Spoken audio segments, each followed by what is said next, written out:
आमर भारतीय जनता पार्टी धन्यवाद देवी आमर राज्य सभापति मनमोहन भाई की नेतृत्व रे जे उड़ीसा रे सरकार है जे आमर लोकप्रिय मुख्यमंत्री मोहन चरण माझी नेतृत्व रे सरकार है कार्यक्रम को देखिए जे लोक आभिमुख्य कार्यक्रम जे लोकों कति पहुँच पार्टी स्कीम सीधा सड़क ता सहित मत अंत्योदय श्रेणी तल शेष श्रेणी लोक मान जो कार्यक्रम चली धान रेट एमएसपी बढ़ला भत्ता बढ़ला यही कार्यक्रम माने जो दादन कटी लोक जाऊले न कटी एथि उड़ीसा रे कर्म करुँच देखिए आमर बीजेडी रे बंधु माने सरपंच और जिला परिषद आज बहुत संख्यार योगदान करेंगे निश्चय ये आरंभ है कटक जिले में भारतीय जनता पार्टी निश्चय आगामी दिन में पंचायत इलेक्शन सबू जिला परिषद सहित जे कि आमर आभिमुख्य रही खाली जिला परिषद नुह सरपंच वार्ड मेंबर आमर भारतीय जनता पार्टी कार्यकर्ता ही है ग्रास रूट रे किपरि सरकार स्कीम पहुँचब यही व्यवस्था को दे आमर लोकप्रिय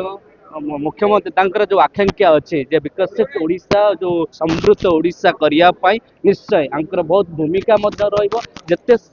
संगठन स्ट्रंग रीघ्र माने शीघ्र आम सरकार स्कीम ग्रासरूट पहुँचे पारू लोक समस्या आम जापर यह देखिए निश्चय आम समस्त को स्वागत करूँ आप देखु आम 70-80% कौन कहे स्वाधीन भूया सरपंच बाबूजंग प्रधानमंत्री यशस्वी प्रधानमंत्री नरेंद्र मोदी कार्यशैली रे अनुप्राणित होई कटक सदर विधायक प्रकाश सेठी नेतृत्व रे आज बाबूजंग पंचायत शताधिक विजु जनता दल कर्मी माने आज भारतीय जनता पार्टी रे जॉइन कर देखिए भाई कौन आवश्यक पड़ा जे सरकार तो 25 वर्ष थी सरकार चलीगला नुह सरकार आसला तेणु कौन असुविधा है कि आप बीजेपी जॉइन कर पसंद कले भारतीय जनता पार्टी बर्तमान जो कार्यशैली चली जो प्रकार उन्नति चली ताकू आम पद पदवी थी लोक मान पाखे सरकार सुविधा पहुँचेबू केमी से आज भारतीय जनता पार्टी विधायक होती तेणु ताकू अनुप्राणित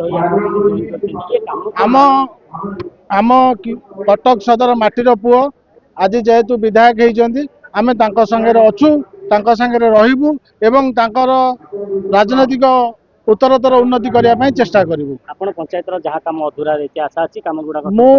जो कम अधूरा रही मोर आशा मोर विधायक मत से कम साहाय्य करेंगे मुझे संपूर्ण करी आगामी पंचायत से आम एबेठू प्रस्तुत अच्छु आउ इलेक्शन आम रिजल्ट देखू स्टैंडिंग सरपंच सर बीजेडी छाड़िले बीजेपी जॉइन करी केते अनुभव करछन खुशी बहुत एक्सट्रीमली खुशी अच्छु कारण जे कि डबल इंजिन सरकार जहाँटा सेंटर आसूला जे कि वर्तमान सेंटर बहुत परिमाण अनुदान आसी पारुछि जहाँद्वारा माननीय मुख्यमंत्री मोहन चरण माझी ताको सुचारू रूपे कार्य तुले जे कि आज विजु जनता दल त्याग करी आम आज भारतीय जनता पार्टी जोग देछु देखिए पंचायत निर्वाचन आ किछि दिन पर आसीबो आपण जे बीजेपी रे लड़ुछथि गार सरपंच अत्यंत लड़ाईटा केमति हो जोरदार हो लड़ाई हबनी लड़ाई वर्तमान विजु जनता दल छाड़ी लोक जे कि भारतीय जनता पार्टी स्वतःप्रत भाव में जोग दौरान से लड़ाई हबार प्रश्न उठे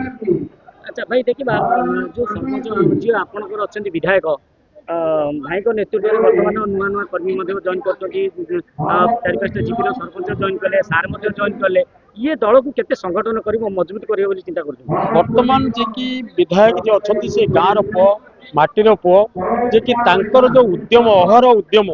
से प्रतिदिन जे कि हमें सोशल मीडिया खोजिला बेलू राति 2टा पर्यंत बुलूथे लोक मान समस्या नहीं कि से जो लड़ुआ मनोवृत्ति नहीं आम आज जे कि नेतृत्व रे योगदान कलु बीजेपी।